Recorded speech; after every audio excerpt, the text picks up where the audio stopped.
verdad que todo va bien, Guadix. Si se ve luz al final, si todo va bien, Guadix. Si podremos remontar, si todo va bien, Guadix. Todo va bien, Guadix. Hoy vi algo que me encanta, todo va bien, Guadix.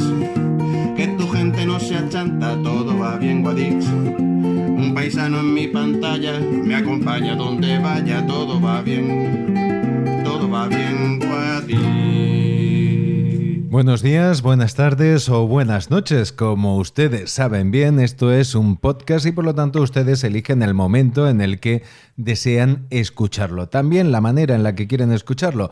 Ya saben que siempre les facilitamos un índice junto a este podcast y en el que ustedes se pueden mover libremente por las diferentes secciones de las que consta. Así que nada, también lo pueden ir escuchando a lo largo de la semana.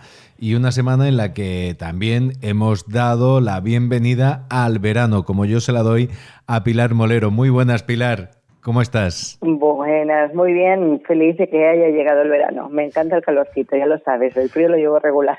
Bueno,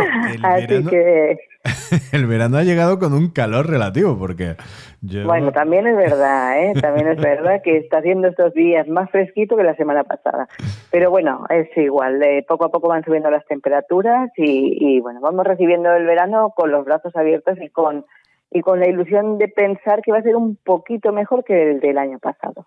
Seguro que sí, seguro que sí. Además, ya este fin de semana que tenemos ya en puertas va a ser el primero sin mascarilla obligatoria en la calle. Así que, bueno, ¿qué me dices? Bueno, vamos dando pasitos, poquito a poco, pero con paso firme, como nos gusta. Vamos a dar la cara. Bueno, decimos que está haciendo fresquito por aquí, por estas tierras. ¿Cómo estarán en Berlín? Porque me parece que está el mundo un poco al revés. Pues me temo que en Berlín nos están contando que están un poquito chicharritos de calor, pero bueno, lo mejor es que nos cuente cositas de allí y que nos comparta esas reflexiones tan interesantes que tiene siempre nuestra cronista y corresponsal en el Quinto Anejo, María Jesús Ortiz Moreiro. Pues para allá vamos, para el Quinto Anejo, Berlín. Que los libros te enseñan a entender mejor la vida no significa que lo abras y encuentres un manual de instrucciones. Significa, por ejemplo, que te pongas a leerlo y encuentres en ello las palabras que hablan de eso que has temido, que has gozado, que has sentido y vivido en carne propia, pero que te ha costado siempre verbalizar, contar, porque nunca encontrabas la manera de hacerlo correcta completamente. A mí me acaba de pasar leyendo La peste de Albert Camus. Me fue sencillo meterme en el libro. No estamos paisanos en medio de una epidemia de peste, pero el contexto pandémico en el que aún seguimos comparte pautas y códigos con ese otro en el que Camus narra los hechos. Hechos narrados, por cierto, a partir de las experiencias personales de gente pues como tú y como yo, que tuvieron que salir al paso de la apisonadora realidad, tremenda, rotunda, imparable, como esa en la que nos movemos desde marzo de 2020. Marzo de 2020 no está tan lejos, pero este tiempo de rutina embargada, este espacio acotado, es reconocible en la peste. En estas coordenadas de no tiempo y no espacio, se han cocido nuestras aspiraciones y nuestras frustraciones a la vez y junto a las de otras tantas miles, millones de personas en el mundo interconectado, hiperinformado. Porque esto, la dimensión planetaria de una pandemia contada al minuto, la hacen singular y diferente a todas las vividas por la humanidad hasta el momento. Humanidad. Sobre la humanidad, la solidaridad, el heroísmo, habla Camus, sin pelo en la lengua, en La peste.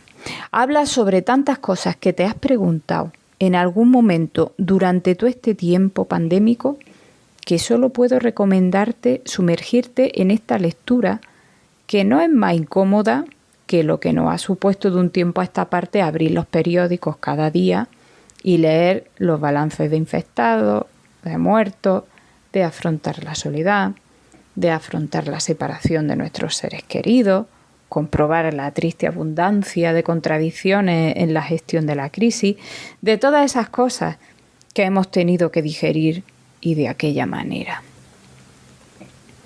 En los libros en particular, en los buenos libros, en esos en los que cualquier alma puede verse reflejada, en libros como La peste, podemos encontrar claves para entendernos mejor, para explicar aquello que hicimos sin saber cómo ni por qué, a encajar errores, a perdonar nuestras faltas, a disculpar ausencias, a reforzar esas insignificantes pero no por ello menos loables victorias personales. A mí al menos me ha servido y mucho. Además, justo me lo he terminado de leer en la cocedera, en el horno que ha sido Berlín durante no pocos días, paisano, que me lo he pasado sudando la gota gorda, buscando sombras, charquitas donde refrescarme por el quinto anejo. En un santiamén traduje este Berlín abrasador por la Orán febril y pestilente en la que se enmarca la historia de esta epidemia de peste que es, al fin, como decía, la historia del ser humano obligado a tomar decisiones continuamente ante las más hostiles circunstancias. La literatura, la buena paisano, siempre sale a nuestro rescate. Saludos desde el quinto anejo. Saludos, María Jesús, y muchísimas gracias por esas reflexiones. Y bueno, como dice María Jesús, en los buenos libros podemos encontrar siempre las claves para entendernos mejor. Yo confieso, no he leído La peste, que creo que en estos tiempos es casi pecado. No, yo tampoco me lo he leído, fíjate, estaba escuchando a María Jesús y digo, es uno de esos que tienes siempre pendiente, pero que luego se van adelantando otros, ¿no? Y la estaba escuchando y estaba pensando, mira, va a ser el momento de ponerme con él. Así que, bueno, pues muchas gracias por esa recomendación que llega, pues yo creo que en el momento más indicado. Uh-huh. Bueno, pues el momento más indicado, como comentabas antes, también el verano, que esperemos que sea un verano mejor, que buena parte de nuestra economía, Pilar, depende del turismo. Y esta misma semana también hemos tenido la visita del secretario de Estado de Turismo al Geoparque de Granada. Sí, fíjate, ha estado visitando el Geoparque, se había comprometido a hacerlo con el presidente de la Diputación Provincial de Granada en Fitur. Y bueno, ha cumplido su promesa, no ha tardado demasiado en cumplirla. Ha estado visitando el puntal de Don Diego en Gorace y bueno, se ha quedado muy impresionado con el potencial del geoparque, también con ese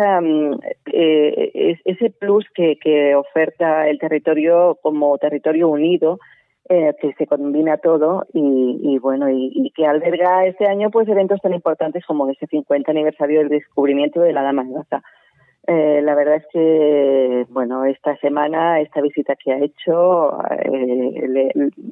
yo creo que pone de relieve el gran potencial turístico que tenemos en nuestro territorio.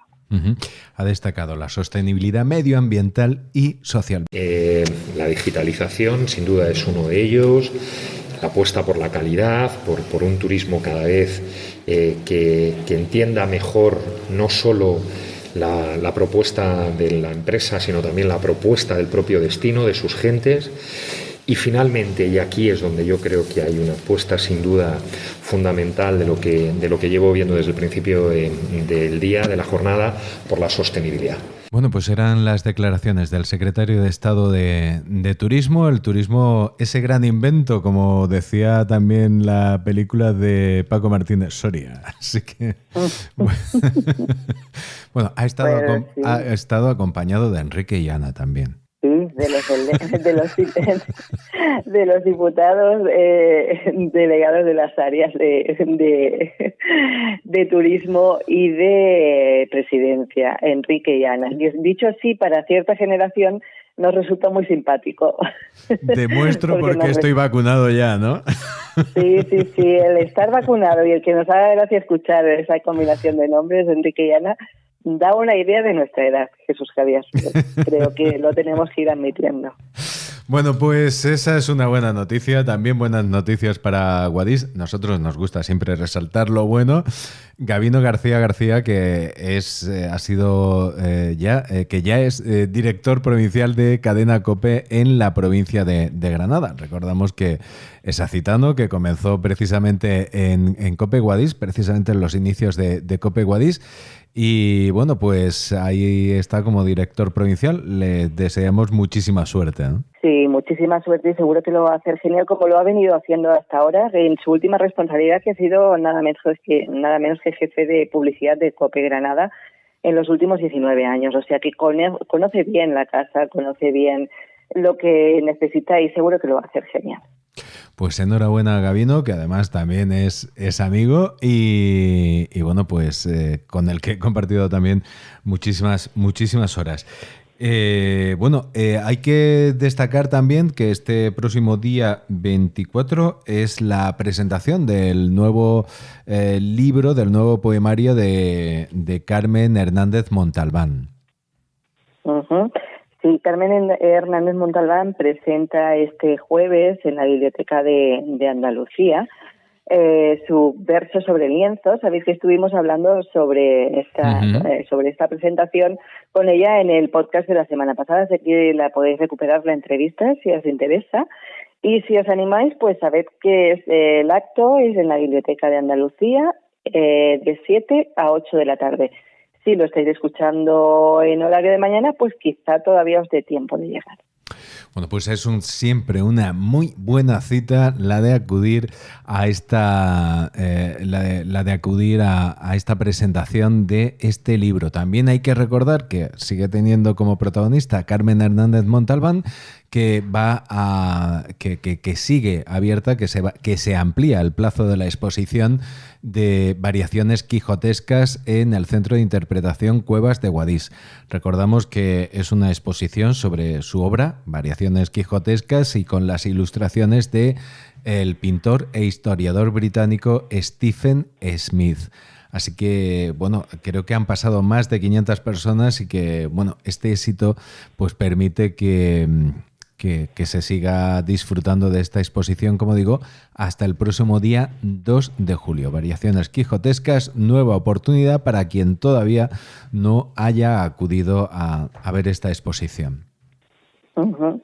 Y bueno, tenemos que también, además de felicitar pues a gente como Carmen, que no para y que tiene un montón de propuestas interesantes que nos encanta contar, felicitar también por cumplir años y nada menos que con 3 cifras a Julio Visconti, que ha cumplido esta semana. Bueno, en realidad fue el domingo 20. El domingo 20 de junio, sí. Sí. Bueno, pues hace apenas unos días que cumplía 100 años, fíjate, Jesús Javier. Bueno, pues Julio Visconti, que además ha sido una persona muy generosa con la ciudad de Guadix y que ha convertido también en torno a su figura a Guadix en una referencia de la acuarela. Nosotros queremos celebrar este aniversario, este año del centenario de Julio Visconti de alguna manera especial y estamos pensando en ello, Pilar. Así que nos vamos a sumar a este centenario. Sí, lo haremos además encantadísimos y bueno, pues con lo que nosotros podemos aportar. No vamos a dar muchas pistas, pero ya lo podéis imaginar. Ya sabéis lo que sabemos hacer. Bueno, pues de centenario a centenario, porque el primero de los conciertos, el primero de los actos para conmemorar el centenario de Carlos Ros, también del nacimiento de Carlos Ros, se va a celebrar pues precisamente el próximo sábado con ese concierto para el que un nacitano, José Manuel Baena, ha preparado una pieza especial. Forma parte también de un concierto mucho más amplio, pero aquí hay que señalar que ya están agotadas todas las entradas, Pilar. Pues sí, es lo que pasa cuando hay una programación que es atractiva y bueno, y además es que tenemos el añadido de que seguimos en una situación en la que es necesario controlar los aforos y bueno, pues si vais viendo programación cultural que os interesa, acudir rápido a coger invitaciones para que nos pase como quizás haya pasado en esta ocasión, porque bueno, los aforos son limitados, pero aquí estamos nosotros intentando contarlo con un poquito de tiempo para que tengáis ocasión de poder disfrutarlo. La pintura Estamos en la pintura, la música, y ahora nos vamos a otro terreno que también le ha dado muchísimas alegrías a Guadix, a la marcha, porque tenemos que celebrar también que el atleta citano José Manuel Pérez Rubio ha ganado la medalla de oro en el Campeonato de España Sub-23 en los 10.000 metros. Y bueno, pues ha conseguido un tiempo de 40 minutos 55 segundos marchando, ojo, marchando. Marchando y en 10.000 metros, o sea, ahí es nada, es una pasada. Pues felicidades a José Manuel Pérez Rubio, felicidades a su entrenador, Daniel Jacinto Garzón, y ya sabéis, estaremos muy atentos a sus peripecias deportivas, que como nos tiene acostumbrados, pues seguro que traerán muchos más éxitos, segurísimo. Bueno, pues ya mirando al Campeonato de Europa de la categoría que se va a celebrar en Tallinn los próximos días del 8 al 11 de julio.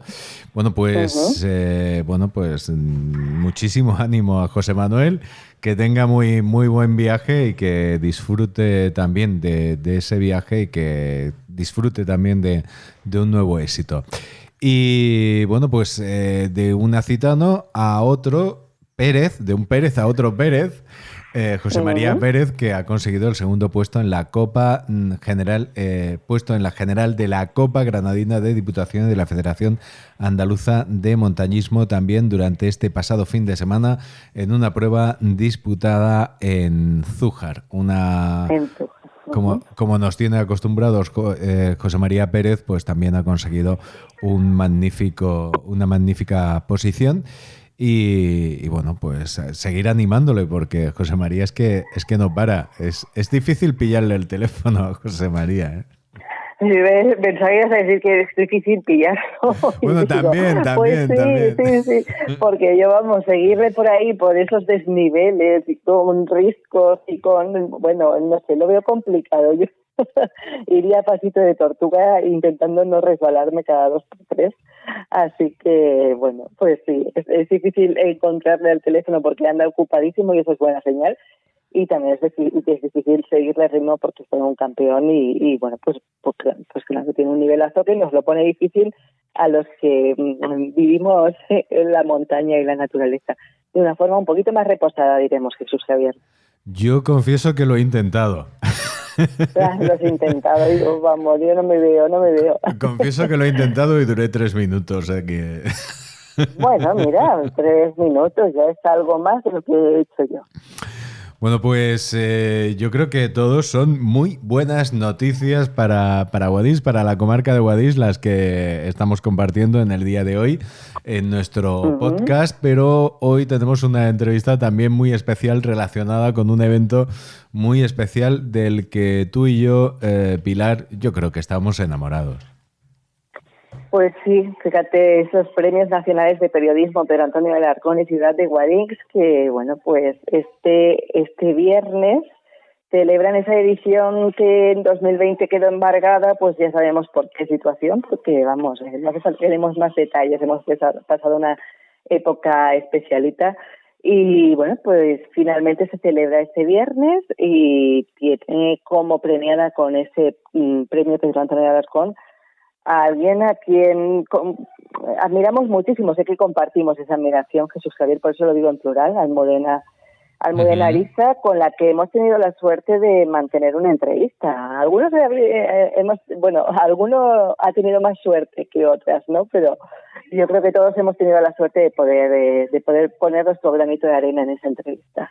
Estabais todas invitadas, pero bueno, ya sabemos que la cuestión técnica es limitada y bueno, sí. También la cuestión horaria. También hay que tener en cuenta la cuestión horaria para poder hacer estas cosas y bueno, pues me ha tocado a mí la suerte y como decías, muy admirada, pero es que yo después de haber hablado y conversado con ella, pues la admiro muchísimo más. Y os agradezco muchísimo a Piti Alarcón, a María Jesús y a ti que hayáis colaborado con esta entrevista y que hayáis aportado también vuestras preguntas, aunque hayan sido en formato enlatado, como vamos a comprobar a continuación.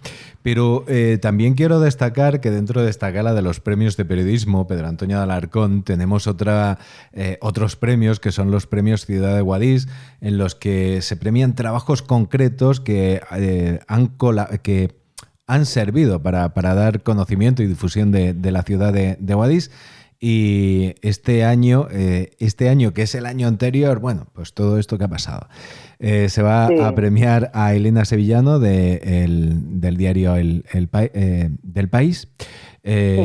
También el programa Voy Volando de 4 Televisión y a Nacho Sánchez y Joseba del Río por la publicación que hicieron relativa también a Guadix en la revista del Club Renfe y que tuvo una magnífica difusión. Han sido 3 trabajos maravillosos, los 3 con una difusión verdaderamente importante y que han contribuido también al mejor conocimiento de nuestra tierra. Y yo creo que lo bueno que tienen también es que cualquiera de los 3 se pueden rescatar también en cualquier momento. Y bueno, pues volverlos a disfrutar. Mañana viernes va a ser la ocasión en el Teatro Mira de Amezcua. Ya sabemos, con todas las restricciones, medidas COVID y con todo esto que tenemos, pero bueno, estaremos también muy atentos a todo lo que ocurre. Yo creo que es una buena manera de que estos premios celebren su mayoría de edad porque es la 18ª edición y bueno, pues aunque sean estas circunstancias tan extrañas, creo que, bueno, lo dicho, es una buena manera de celebrar esa mayoría de edad. 18ª edición, pero más añitos, porque hemos tenido ahí también algunos altibajos en cuanto al ritmo, ¿no? de celebración. Y bueno, pues del último pues ya sabemos los motivos por los que han sido. Bueno, pues a continuación esa entrevista con Almudena Ariza y después nos vamos de cuento con Alicia María Espósito, que hoy nos trae un clásico. Así que nos vamos con esa entrevista, Pilar, y nada, lo de siempre, ponte muy atenta y ustedes también a escuchar esta entrevista con Almudena Ariza y bueno, pues cuídate y cuida a los tuyos, que yo ya estoy impaciente por recibir aquí a Almudena. Pues nada, no nos entretenemos más, recibimos a Almudena, nos quedamos con ella y después seguid escuchando porque como dice Jesús Javier está Alicia María Espósito y nosotros Jesús Javier nos volvemos a escuchar a través del micro y de los auriculares el próximo jueves. Un beso enorme para ti y para todos.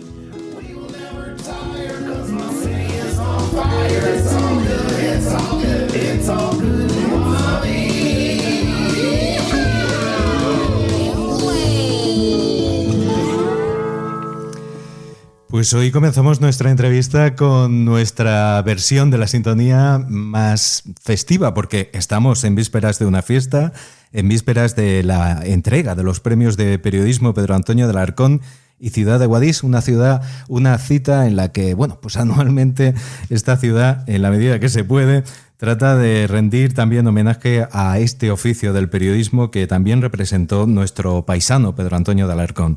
En esta edición, la persona que va a recoger el premio Pedro Antonio de Alarcón es Almudena Ariza. Ustedes la conocen muy bien porque cada día, bueno, casi cada día, porque también tiene otros puntos informativos, nos abre la ventana de nuestros salones y salas de estar nada más y nada menos que a París, lo que no está, bueno, absolutamente nada mal. Nada más, pero ha hecho y sigue haciendo muchas otras cosas dentro del mundo del periodismo, como vamos a recordar en esta entrevista.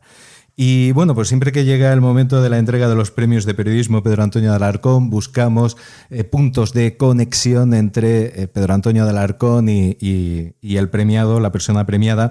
Y en esta ocasión directamente Almudena Ariza lo lleva en el DNI porque comparte uno de los apellidos con Pedro Antonio de Alarcón, que era Pedro Antonio de Alarcón y Ariza.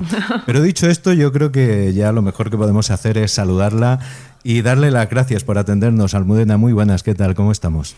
¿Qué tal? ¿Cómo estáis? Pues la verdad es que para mí de verdad que ha sido una sorpresa porque hasta hace muy poco, bueno, de hecho cuando me concedieron el premio fue cuando me enteré, Claro, conocí a Pedro Antonio de Alarcón, su obra, además todos lo hemos estudiado, pero claro, no sabía lo del segundo apellido, así es que me hizo muchísimo más ilusión. Mira que si es un antepasado mío, yo sin saberlo. Pues mira, podía ser una... Podías estar ahí relacionada familiarmente, aunque bueno, el jurado no tiene nada que ver con Pedro Antonio, por lo tanto, aquí no hay problema de nepotismo. Pero hay más relaciones de Almudena con Pedro Antonio de Alarcón, porque Almudena tiene orígenes andaluces y más concretamente tiene ADN gaditano. Y bueno, pues fue precisamente en Cádiz donde Pedro Antonio de Alarcón fundó, junto con otro acitano, Torcuato, quédate con este nombre, Torcuato Tárrego y Mateos, fundó un periódico que fue El Eco de Occidente. Y no sé si a Almudena Ariza este origen de andaluz está de alguna manera presente en su vida y en su trabajo como periodista. Bueno, está muy presente en mi vida. Mi familia, bueno, por parte de madre son de Cádiz, de Algeciras, del campo de Gibraltar. Y mi familia mi padre era de Valencia, mi padre falleció, pero en mi casa el espíritu que ha prevalecido siempre es el espíritu andaluz, la forma de vivir, la forma de sentir, la forma en la que nos emocionamos, la forma en la que se ha cantado y se ha bailado en mi casa. Siempre he oído flamenco, música andaluza. Mi madre es muy, muy andaluza, que lleva 40 y bueno, casi 50 años o más en Madrid, pero ya sigue con la Z, sigue ceceando y sigue igual de graciosa, con el mismo acento, con el mismo sabor que tenía cuando llegó, ¿no? Y en mi casa, fíjate, para mí ha sido muy relevante el tema de Andalucía y la cultura andaluza, porque yo cuando empecé en este mundo, que fue por casualidad, yo realmente, y lo he contado ya muchas veces, yo lo que quería era ser guitarrista de flamenco. Yo estudié desde pequeña, me encantaba, entonces yo tocaba la guitarra, mi madre cantaba, en fin, estas cosas, y el que me enseñó a tocar la guitarra, mi primer maestro, era el enterrador del pueblo de mi abuela, Los Barrios. Enterrador porque era un señor que se dedicaba a eso, o sea, que trabajaba en el cementerio, pero su afición era la guitarra flamenca. Tocaba como Los Ángeles, era un señor, no sabía música, pero a mí por el método de cifra, digamos así, un método que se inventaba él, pues con los trastes y tal, me iba dibujando las posiciones de los dedos y yo aprendí así con él, y yo era lo que quería hacer. Estudié en el Conservatorio de Música Clásica y Guitarra Clásica, y ya con 17 años, pues estando un día en Los Barrios de vacaciones, en un verano, pues escuché que estaban buscando gente para un programa de música. Y yo dije, bueno, pues música, tal, un trabajito así que bien me vendría, porque yo me quería ir a México a seguir perfeccionando los estudios de música. Y bueno, pues me presenté a unas pruebas. Yo en mi vida me había imaginado trabajar en la radio, pero yo sí es verdad que escuchaba mucha radio, me sonaba muy bien, y la idea de hacer un programa de música, dije, bueno, pues esto tiene bastante que ver con lo que hago. Y ahí empezó todo. O sea que fíjate si tiene conexiones la Andalucía, la música, el flamenco, la guitarra y todo esto con cómo fueron mis comienzos. Y a partir de ahí, una vez que entré en la radio, pues no he dejado de trabajar en los medios hasta hoy. Bueno, pues muy, muy, muy jovencita. También has tenido experiencia, ¿no?, dentro de lo que es el periodismo local. Estás deshaciendo ahora mismo, deshaces la maleta de la cumbre de Ginebra, pero también has tenido experiencia en el periodismo local. No sé si el periodismo local ha sido una buena escuela para una corresponsal que luego ha recorrido medio mundo, ¿no? Yo siempre digo que donde yo aprendí casi todo fue en la radio local. ¿Y por qué? Pues porque yo en la radio hacíamos de todo. Ya lo sabéis, los que hacéis radio o los que estáis haciendo radio local o periodismo local. Pues yo en concreto es que, mira, hacíamos desde la producción, obviamente, de los programas, hacíamos un programa, presentábamos el programa, hacíamos el control de sonidos, hacíamos de técnicos, buscábamos la publicidad, grabábamos las cuñas publicitarias, buscábamos la publicidad por la calle, quiero decir, íbamos a los comercios y buscábamos la publicidad a ver si nos pagaban unas cuñas. yo qué sé, yo hice de todo, presentaba concursos, me acuerdo de una vez que hice que hacía concursos en un supermercado, pues para ver qué señora, porque todas eran señoras, a ver qué señora llenaba el carro en menos tiempo y pues, bueno, yo qué sé, de todo lo que... Y luego incluso en la tele también hice muchas cosas, ¿no? Pero realmente yo creo que mi gran formación fue la radio local, y ahí también perdí un poco el miedo a hablar delante del micrófono, aprendí a improvisar, aprendí a perder el miedo al silencio, ¿no? Esto que te quedas en blanco, pero que siempre tienes recursos para continuar. Entonces yo creo que fue una gran escuela para buscar historias, para saber desenvolverme básicamente delante de un micrófono. Luego es verdad que llegué a la tele y tuve que hacer otro nuevo aprendizaje, que era hablar delante de la cámara. O sea, yo más o menos me manejaba con la voz, pero no me manejaba con el careto, ¿no? Y esto fue muy complicado, porque claro, tuve que aprender una técnica diferente, ¿no? Una forma diferente también un poco de contar, porque tienes que contar pensando que tienes imágenes, ¿no? Pero bueno, fue un aprendizaje también muy interesante y bueno, pues eso me ha permitido pues hacer, pues eso, tantas cosas como he podido hacer y que, bueno, ha sido una experiencia profesional maravillosa. Ha sido un aprendizaje interesante y muy bien aprovechado, Almudena, porque en Televisión Española prácticamente has hecho de todo. Telediarios, informe semanal, has sido corresponsal has estado en catástrofes naturales, como por ejemplo el tsunami de Indonesia, y buscando nuevamente la conexión con Pedro Antonio de Alarcón, también has sido testigo de la guerra. ¿Cómo se vive desde dentro de la guerra esa responsabilidad de además tener que contar aquello que estoy viendo y que, bueno, pues también te pondrá los pelos de punta, ¿no? Sí, a ver, es muy difícil cuando vas a estos sitios, es muy difícil no sentirte tocado por lo que estás viendo, por lo que está pasando. Yo siempre digo que a ver, es como...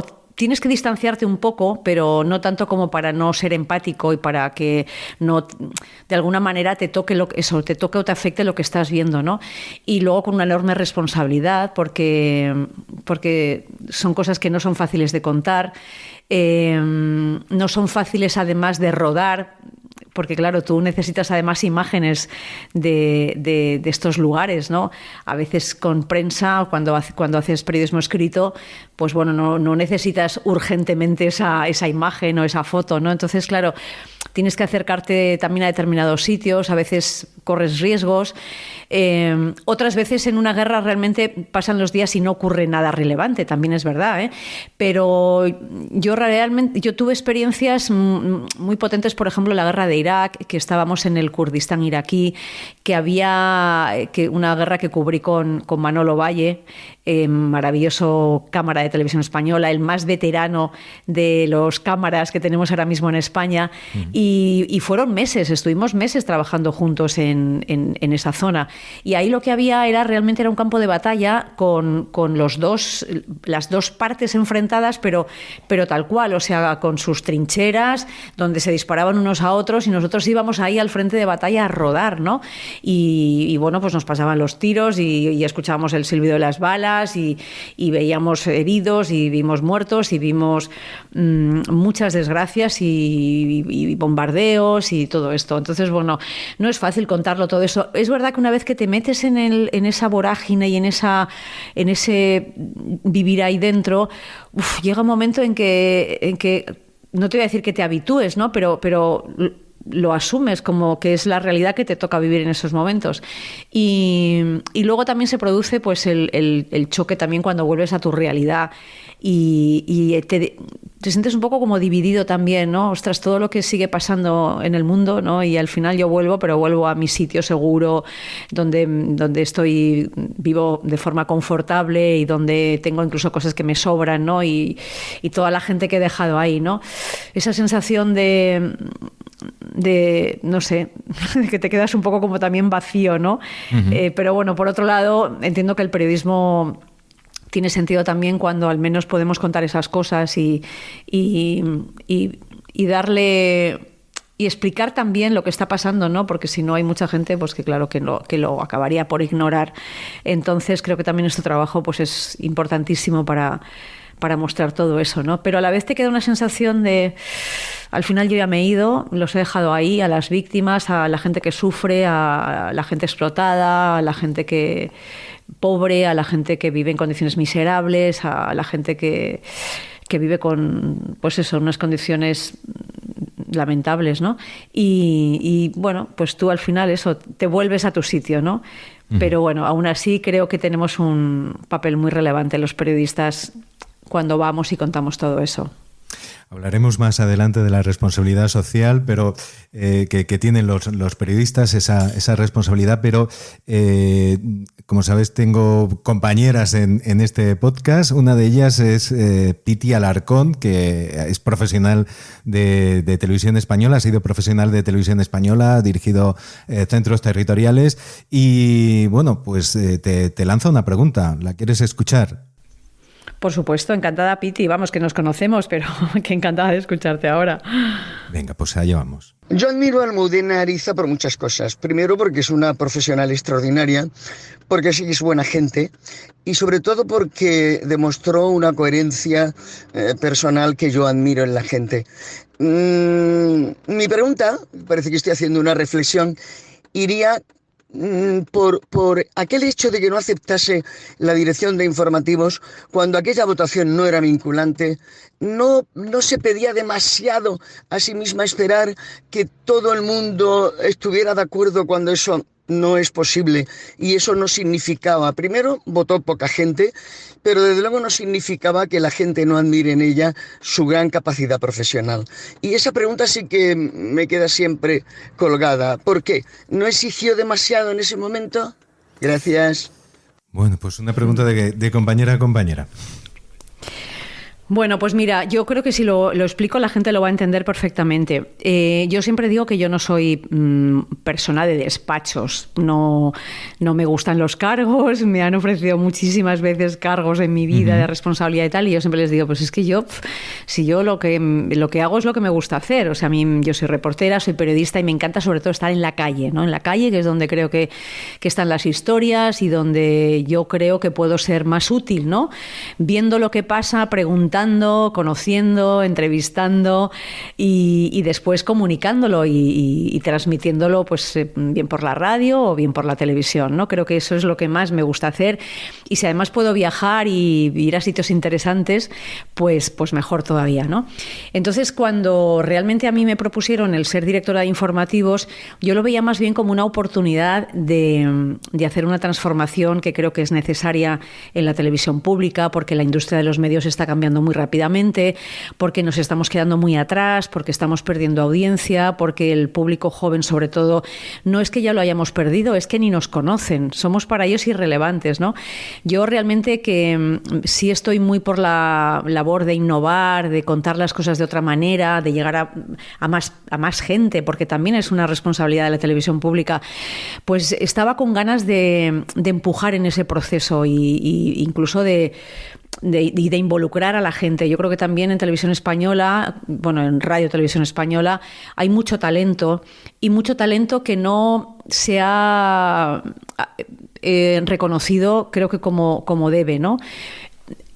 Yo, fíjate, muchas veces veo, por ejemplo, en el LinkedIn, ¿no? Estoy viendo cosas que la gente está haciendo, cosas interesantes, y gente en el mundo de la comunicación, y me pongo a mirar en su currículum y casi todo el mundo ha pasado por Televisión Española. Yo muchas veces me pregunto, ¿y por qué se han ido? ¿Por qué se han ido? ¿No? Entonces, a veces tengo la sensación de que el talento no lo valoramos suficientemente bien y la gente acaba marchándose. Bueno, pues por todas estas razones que yo dije, ahora, con todo lo que la tele me ha dado, me parece que es el momento también de devolverles todo lo que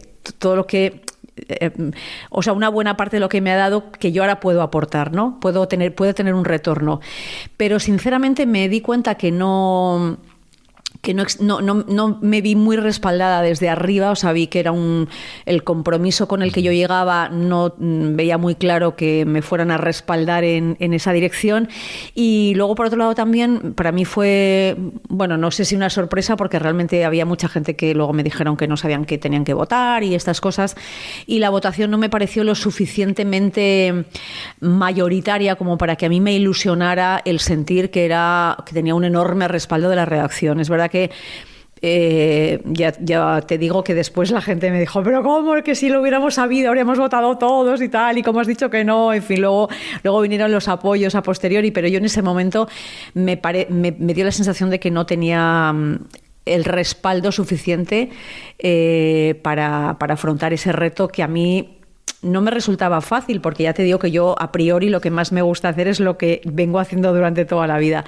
Y esa es la razón por la que al final, bueno, pues me bajé de ese barco y la verdad es que no me arrepiento, porque sinceramente yo sé que esto es lo que me gusta hacer y no otras cosas, pero bueno, ahí quedó la cosa. El micro es que es un compañero muy que engancha.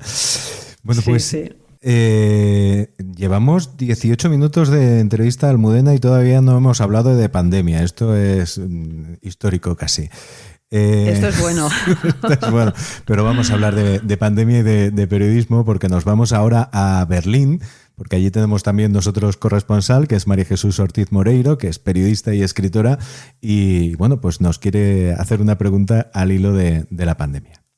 En primer lugar, Almudena, enhorabuena por el premio. Merecidísimo por la profesionalidad que has demostrado en tus diversos cometidos que te han llevado a distintas partes del mundo y a tener que informar sobre asuntos diferentes. Dado los muchos kilómetros que llevas rodado, las muchas crónicas que llevas hechas, me interesaría muchísimo conocer tu opinión sobre el papel del periodismo durante la crisis del COVID.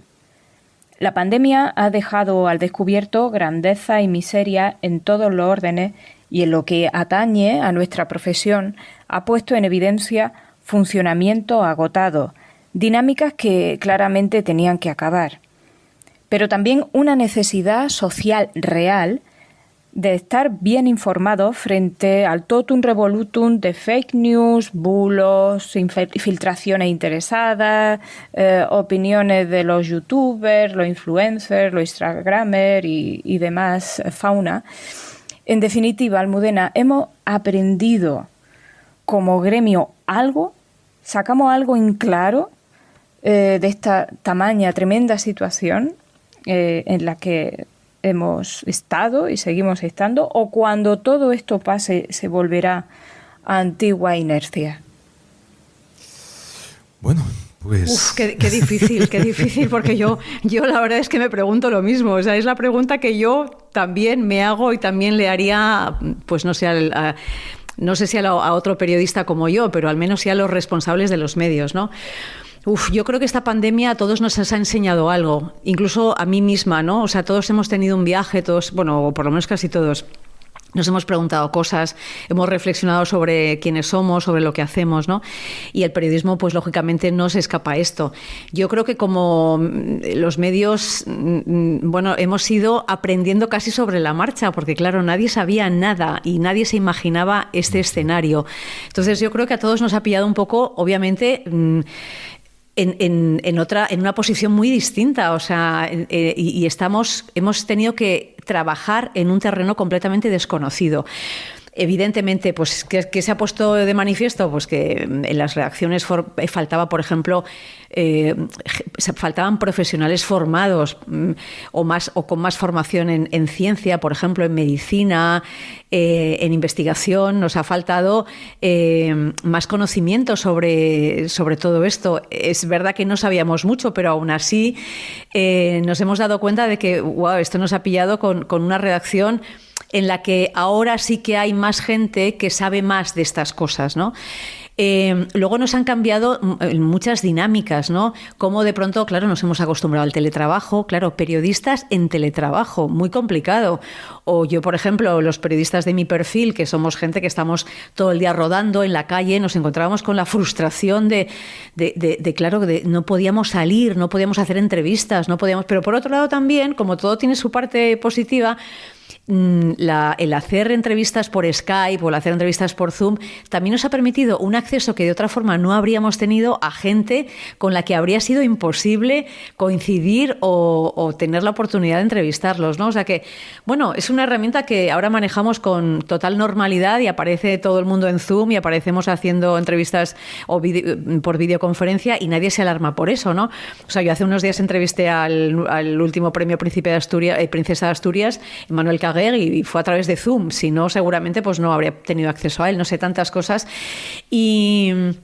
Y luego, pues también hemos aprendido o hemos intentado poner en marcha herramientas y mecanismos para combatir la desinformación. Yo creo que también esto Televisión Española ha hecho un trabajo maravilloso, magnífico, con grandes profesionales que además han sido ahora premiados las iniciativas que ha habido.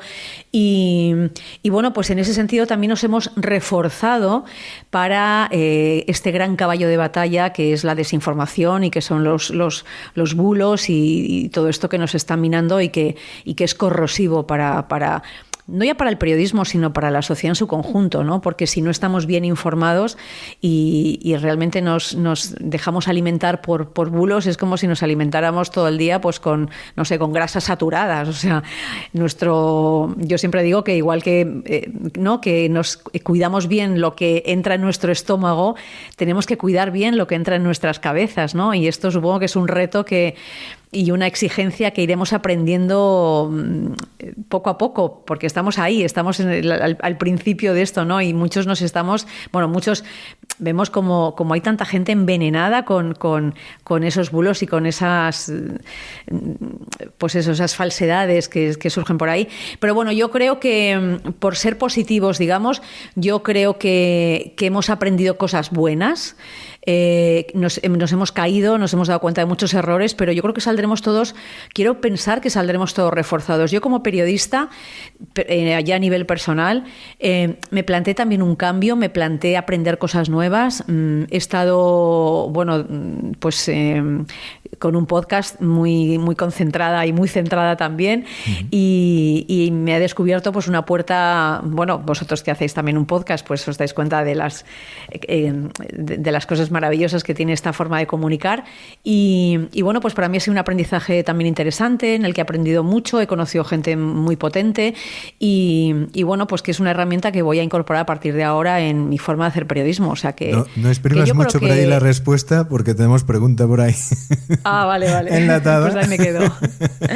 Me quedo. Bueno, casi enlazando con lo anterior, y también desde la perspectiva de la persona que consume la información, Pilar Molero, que es mi compañera en el podcast desde el primer día, pues te lanzo una pregunta sobre la sobreinformación y sobre las redes. A ver. Almudena, en una situación como la actual, en la que, bueno, pues hay una sobreinformación bastante patente, ¿no? Y en la que cualquiera puede estar contando lo que sucede casi al segundo, quizás se olvide un poco ese valor de transformación social que tiene la profesión periodística y que tiene un papel importante en problemas como la violencia de género o el trabajo por la necesaria igualdad y por la inclusión.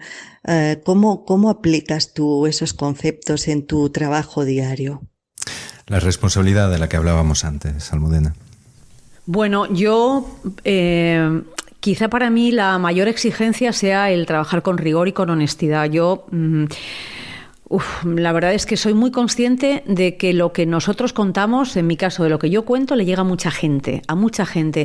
Y por eso a veces cuando en la tele muchas veces estamos como demasiado preocupados por el contar las cosas muy rápido y por la inmediatez y a veces más por lo nuevo que por lo bueno, a veces se pueden cometer errores, y yo siempre digo, es mejor igual no contarlo el primero, pero cuando lo contemos, que lo contemos bien. Para mí esto es obsesivo, porque yo he cometido errores, como hemos cometido todos. Yo llevo muchos años en la profesión, y a veces la precipitación te hace no contar las cosas bien o equivocarte. Entonces, para mí es muy relevante, porque es muy sensible lo que estamos transmitiendo.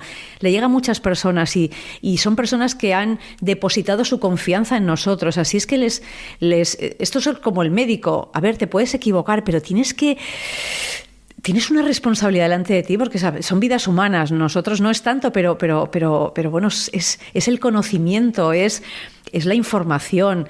es lo que esas personas están creyendo y esa confianza, como digo, que depositan en ti. Entonces, para mí, yo entiendo ese compromiso social, lo asumo, o sea, sé que tenemos una responsabilidad muy grande y por eso trato siempre de medir mucho, de contrastar mucho todo lo que digo.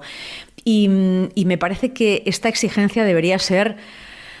deberíamos, no sé, tenerla siempre presente en todos los medios de comunicación, y a veces con mucha frivolidad y con mucha ligereza se transmiten cosas a través de las redes, los propios periodistas, que yo creo que no hace ningún bien, ¿no? Y creo que también a veces el tiempo actúa como un gran enemigo de los medios, ¿no? Esta aceleración, yo ahora que estoy tan obsesionada con el tema del periodismo lento, del periodismo, hace poco he hecho un taller que me ha parecido muy interesante sobre periodismo constructivo, periodismo de soluciones, por pensar en contar cosas que a veces nos recreamos en lo negativo. O sea, a veces el periodista piensa que es mejor periodista porque solo cuente lo negativo, porque solo cuente las desgracias, que hay que contarlas cuando son noticia, ¿no? Pero no regodearnos en eso, ¿no? Y en cómo también nos tenemos que plantear en contar cosas que ayuden a las personas, que nos hagan mejores como sociedad. Y en esto creo que también la información local tiene un papel muy relevante, ¿no? El trabajar pensando en cómo mejorar la vida de los ciudadanos, en cómo aportar y en cómo también los ciudadanos pueden ayudarnos a hacer cosas, planes, proyectos o programas, no sé. Entonces me parece que todo esto a mí me hace, bueno, pues plantearme constantemente cómo puedo mejorar. Y esta pandemia, que antes hablábamos de ello, una de las cosas también que ha habido un momento en que nos hemos sentido todos, como decía esta compañera, saturados de información, sobreinformados, y esto tampoco es bueno. Entonces yo creo que tenemos que medir más los tiempos, pensar en desacelerar un poco, en que no tenemos la capacidad para absorber tantas noticias como los medios nos sueltan, que son como grandes chorros, ¿no? Sino noticias más reposadas, que nos permitan reflexionar, unas entrevistas largas, gente que también que nos aporte.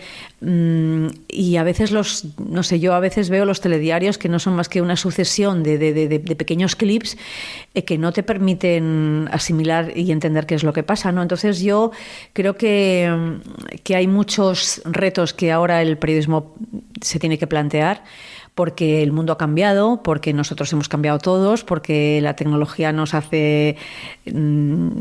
otras oportunidades y entonces hay otros muchísimos canales. Entonces los medios tradicionales ahora tienen las cosas muy difíciles, entonces hay que hacerlo muy, muy, muy bien para que los públicos nos sigan eligiendo. Pues Almudena, te agradezco muchísimo esta contestación, porque precisamente todo va bien, se ha fundado sobre esa idea del ejemplo positivo, sobre esa idea, bueno, pues del periodismo constructivo y del periodismo lento, ¿no? Sobre todo dar esas opciones y demostrar que se pueden hacer cosas bien, ¿no? Que ha sido siempre nuestro objetivo, nuestra intención. De hecho, nosotros no tenemos patrocinadores, solamente tenemos 3 patrocinadores ficticios, que son 3 medicamentos: Optimidol, Sonristina y Amabilicicilina. Este es último. ¡Uy, qué bonito! Es complicado, pero bueno, coincide con esa idea. Y bueno, hablábamos antes del podcast porque precisamente nos hemos estado peleando quién le pregunta a Almudena por el podcast. Yo soy un fanático del mundo del podcast, pero finalmente quien te va a hacer la entrevista va a ser Pilar Molero, acerca de las opciones que como profesional te ofrece el podcast. Almudena, además de ese trabajo como corresponsal de Televisión Española en lugares tan maravillosos como París, tienes un podcast que se llama Plano Corto y en el que ofreces una visión un tanto diferente de la profesión periodística. Me gustaría que nos comentaras qué supone para ti, a nivel personal y profesional, la posibilidad de elaborar un podcast y qué crees que puede aportar este formato a nuestra profesión. Ahí está la pregunta. Pues me alegro que me hagas esta pregunta, porque es que a mí me gusta tanto hablar de mi podcast, porque lo estoy disfrutando tanto, que soy feliz haciéndolo. Mira, para mí, como os decía antes, que yo empecé en la radio y yo me siento súper cómoda cuando estoy hablando delante de un micrófono y no tengo que estar preocupándome de si tengo el rímel o no lo llevo o si tengo brillos en la cara, pues me siento muy bien, muy a gusto, la verdad. Entonces, por esto también que os comentaba antes de la presión que muchas veces siento yo misma por el tiempo, la falta de tiempo para contar las cosas, la falta de tiempo para dedicárselo a la gente que yo creo que tiene interés, pues me llevó a plantearme, ostras, ¿qué puedo hacer yo para solventar esto, ¿no? Yo muchas veces de pronto he hecho entrevistas que al final, pues lo típico que te dicen en la tele, pues esto 1 minuto y medio, pero como 1 minuto y medio, pero si es un tipo súper interesante. Es imposible que reduzca todo lo que es capaz de contarme en 1 minuto y medio, ¿no? Entonces esa sensación de frustración que te queda, que los que me estén escuchando, que son periodistas, pues lo entenderán perfectamente. Entonces yo quería, esto de alguna manera lo quería transformar, ¿no? Eso por un lado. Y luego yo también estoy... no sé si harta, a veces me canso de entrevistar o los periodistas nos pasa, ¿no? Entrevistar a los que siempre se entrevistan, o sea, que son los políticos, Exacto. o los famosos, los mismos de siempre, que están en todos los medios contando las mismas cosas, ¿no? Entonces yo decía, yo no quiero eso, ¿no? Porque hay tantas historias interesantes en el mundo de gente con unas vidas fascinantes y que no conocemos. Y entonces dije, bueno, pues realmente, aunque Pilar ha dicho que es otra perspectiva del periodismo, no es exactamente así. Yo, en un principio, iba a ser un podcast en el que yo iba a entrevistar a colegas de profesión, pero me di cuenta y pensé, ¿y por qué solo colegas? Voy a entrevistar a gente que a mí me interesa, ¿no? O que he ido conociendo o que no conozco de nada y de pronto alguien me cuenta, oye, pues mira tal, qué interesante. Pues sí. Es gente con la que a mí me gustaría hablar, la que me gustaría conocer, gente yo siempre digo, que gente que a mí me deja un pozo, ¿sabes? Aquello de que conoces. Sí. Y de hecho he hecho algunas entrevistas que he salido pensando, qué maravilla de persona, todo lo que me ha enseñado, todo lo que he aprendido. Yo, una de las entrevistas salí y pensé, digo, esto es como cuando sales después de comer no sé, imagínate, yo nunca he estado en el Bulli, pero me imagino que cuando sales alguna vez he estado en un restaurante de alta cocina, ¿no? Que sales con la sensación de, wow, qué maravilla, qué placer, qué deleite, cómo he disfrutado comiendo estas cosas tan extraordinarias. Pues lo mismo, cuando he salido a algunas entrevistas no son entrevistas, son conversaciones, ¿no? He pensado, cuánto he disfrutado de todo lo que he aprendido y de todo lo que me ha aportado esta persona, ¿no? Y eso es el podcast, o sea, hay gente muy diversa que no tiene nada que ver unos con otros, pero todos son como fascinantes.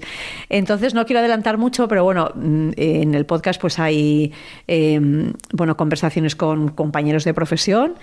Y hay gente pues que no tiene nada que ver, o sea, pues hay desde una señora que es la reina del porno de América Latina, pues me diréis que tiene que ver, pero a mí me pareció fascinante su vida y las cosas que hace, hasta de pronto un fotógrafo que está metido en una furgoneta que ha transformado una especie de cámara de fotos gigante y anda dando vueltas por el mundo, o de pronto pues la última que ha sido para mí uno de los tipos más extraordinarios que he conocido, el padre Opeka, que está nominado al Premio Nobel de la Paz, y los que me estáis escuchando, por favor, tenéis que oír a este señor porque es, o sea, una maravilla. Yo ya he hecho te cambia la vida escucharlo. ¿Y cómo? Que ya he hecho los deberes, yo ya lo he hecho. Vale. Bueno, y entonces esta es la historia del podcast, es disfrutar de todo lo que nos puede aportar gente maravillosa que hay por el mundo y de la que no sabemos nada. O sea, curiosamente, mira, hay por ejemplo el caso de Leandro, las 2 vidas de Leandro, que es también un personaje fascinante, un chaval que tuvo la mala suerte de perder 2 piernas, se tiró al metro en Argentina, en Buenos Aires, y cómo le dio la vuelta a su vida y cómo ahora se ha convertido en un periodista especializado en temas de discapacidad y también escucharle es todo un aprendizaje y es un viaje hermoso por la vida, por la lucha de las personas en circunstancias difíciles. Entonces siempre, casi todos los episodios te quedas como pensando, ¿no? Y wow, y de todos te llevas algo. Entonces esto es lo que me parece bonito de este podcast.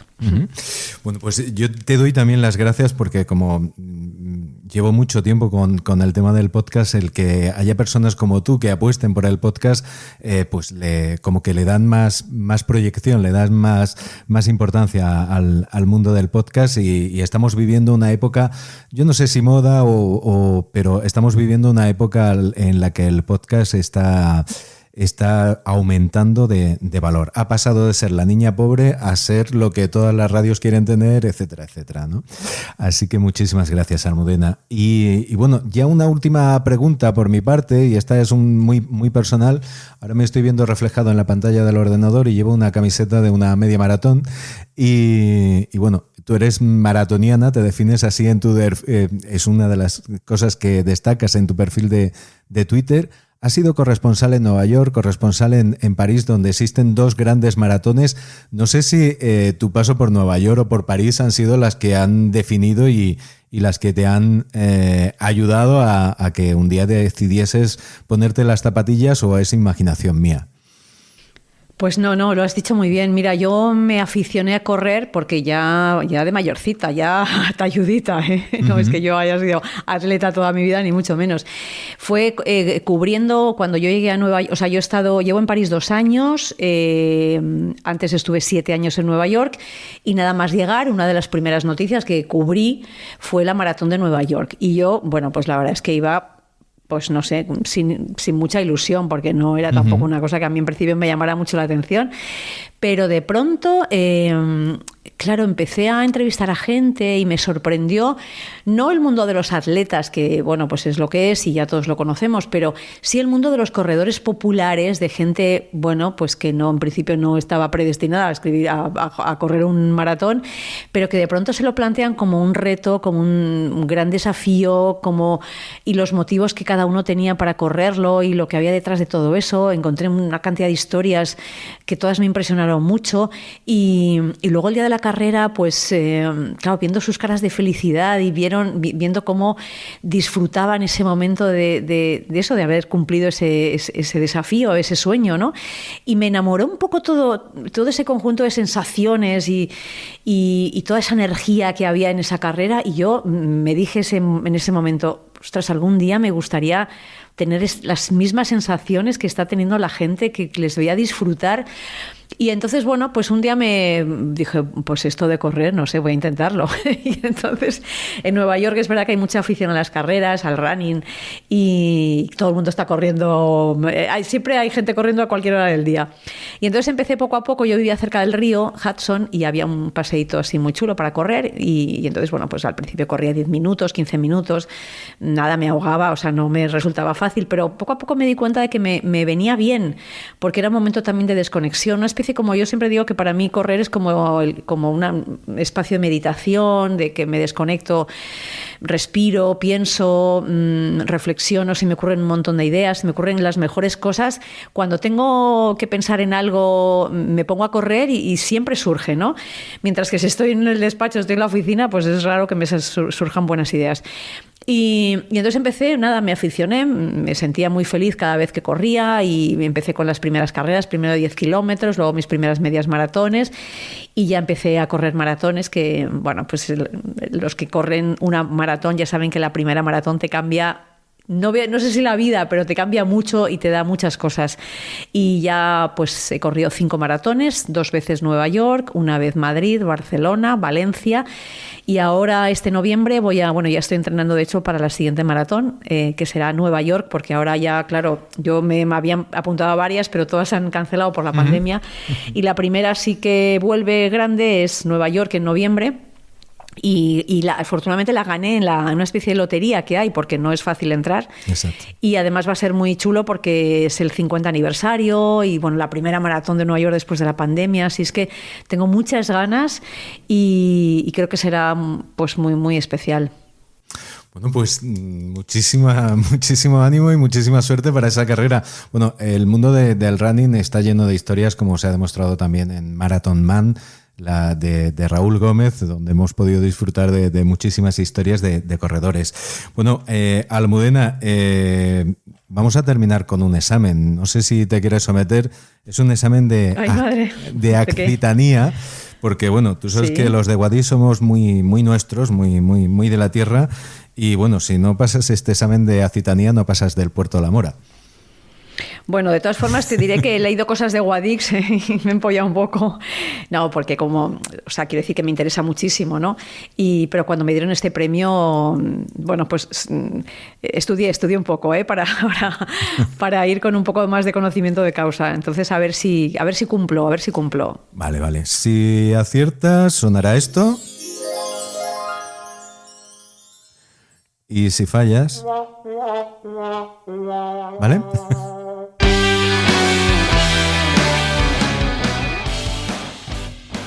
Pues vamos a ver la primera pregunta, muy facilita, va en nuestro gentilicio. Nombre de la colonia romana sobre la que se asienta el actual Guadix, en el que vivimos los accitanos.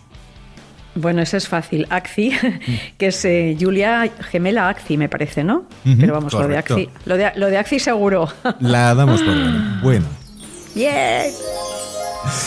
Bueno, pues ya llevas una de 5. Vamos a ver. Bueno, esta te da una pistilla antes, así que atenta. Nombre del patrón de Guadix, además un nombre que han llevado muchos personajes ilustres de Guadix. Y bueno, pues un nombre que también llevan muchas personas en Guadix. Sí, ese me lo sé también. Creo que es Torcuato, ¿no? San Torcuato. Ahí está, correcto. Bueno, tú estás en una de las grandes capitales de Europa, pero Guadix también es una capital europea. Almudena es la capital de un hábitat tradicional que define a Guadix y que, bueno, pues lo vas a conocer próximamente. ¿Cuál es ese hábitat tradicional de Guadix, Almudena? Bueno, las cuevas. ¿Cómo no? Esto es imposible imposible no acertarlo. Las cuevas de Guadix, maravillosas, sí. Bueno, pues vamos a ver tu formación musical y bueno, ¿qué tal con Falla? ¿Cómo te llevas con Falla?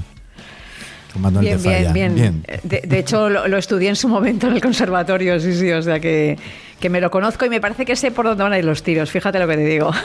Te estás adelantando ya. Hacemos la respuesta y después la pregunta a ver si era. No, venga, dale, dispara. Vamos a ver, obra de Pedro Antonio de Alarcón, que está basado precisamente en una leyenda del municipio gaditano de Arcos de la Frontera y que después Manuel de Falla llevó a un ballet y que inspiró a Dalí, que inspiró también a Picasso. A ver, el nombre de esa obra de Pedro Antonio. Lo sé. El sombrero de 3 picos. Correcto. Oye, ya has aprobado, ¿eh? Ya la siguiente es para nota. Ya venga, esta dale. Es para la matrícula de honor. Y bueno, pues la última pregunta, muy sencillita. Muy sencillita. Vamos a ver. 3 mujeres que hayan recibido el premio Pedro Antonio de Alarcón a lo largo de su historia antes que tú. Vamos a ver. Pues a mí me suena como mínimo 3 compañeras de hecho de Televisión Española. Uh-huh. Sé que una de ellas es Rosa María Mateo porque cuando me concedieron el premio me llamó, ella estaba de presidenta y me dijo que se lo habían concedido también allá en su momento. Y sé también que se lo han dado a Ana Blanco y a Rosa Calaf, con la que también, por cierto, hablé hace unos días del premio. Y no sé si alguna más de Televisión Española, pero en principio esas 3 seguro. Segurísimo, correcto. Bueno, pues has aprobado con nota, Almudena. Bueno, no eran muy difíciles, afortunadamente. Pues bueno, nada, premio. Pues ahora premio, viaje a Guadix, mañana mismo. Viaje a Guadix, sí, exacto. Bueno, pues Almudena, no lo he dicho al principio, pero lo digo ahora, sí te han felicitado mis compañeras. Enhorabuena por este premio, Pedro Antonio de Alarcón. Muchísimas gracias por aceptar este premio y venir hasta Guadix. Y muchísimas gracias por este rato tan agradable que hemos tenido en nuestro podcast, Todo va bien Guadix, que bueno, pues estamos encantados de que hayas estado y querido estar con nosotros y dejar este huequecito también pues en tu agenda para nosotros. Muchísimas gracias. Genial, pues un placer, la verdad, y menos mal que he aprobado, porque estaba ya preocupada, ¿eh? Sabía que aprobabas y con nota, ¿eh? Estaba convencido. Bueno.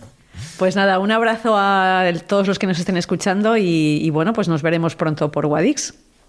Pues muy pronto, ya. Mañana. Hasta ahora. Vale, gracias. El soldadito de plomo. Érase una vez un niño que tenía muchos juguetes con los que pasaba horas entretenido.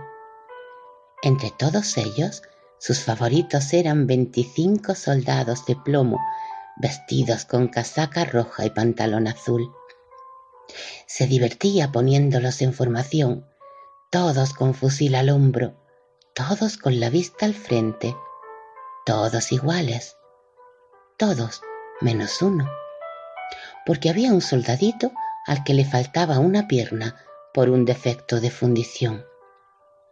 Sin embargo, aquel soldadito era su preferido.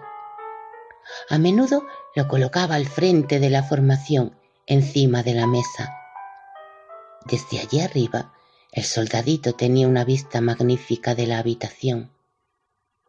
Podía ver la colección de coches y camiones, el barco de los piratas, los peluches de 1000 colores, el castillo de cartón y muchos otros juguetes. Aunque él solamente tenía ojos para mirar durante horas a la bailarina. Qué hermosa le parecía, tan grácil y elegante sobre su plataforma tan bien hecha de plomo. Pero el soldadito era tan tímido que cuando por la noche el resto de los juguetes correteaban y se divertían por la habitación, no se atrevía a acercarse a la bailarina. Entre todos los juguetes había un muñeco sorpresa grotesco y gruñón. No le gustaba que el soldadito y la bailarina se miraran embelesados. Todas las noches se acercaba dando saltos hasta el soldadito para recriminarle. «No me gusta que la mires. ¿Acaso crees que eres merecedor de su amor?» El soldadito permanecía indiferente a sus palabras sin apartar los ojos de su amada, y cada noche el muñeco se metía en su caja enfurruñado y maldiciendo.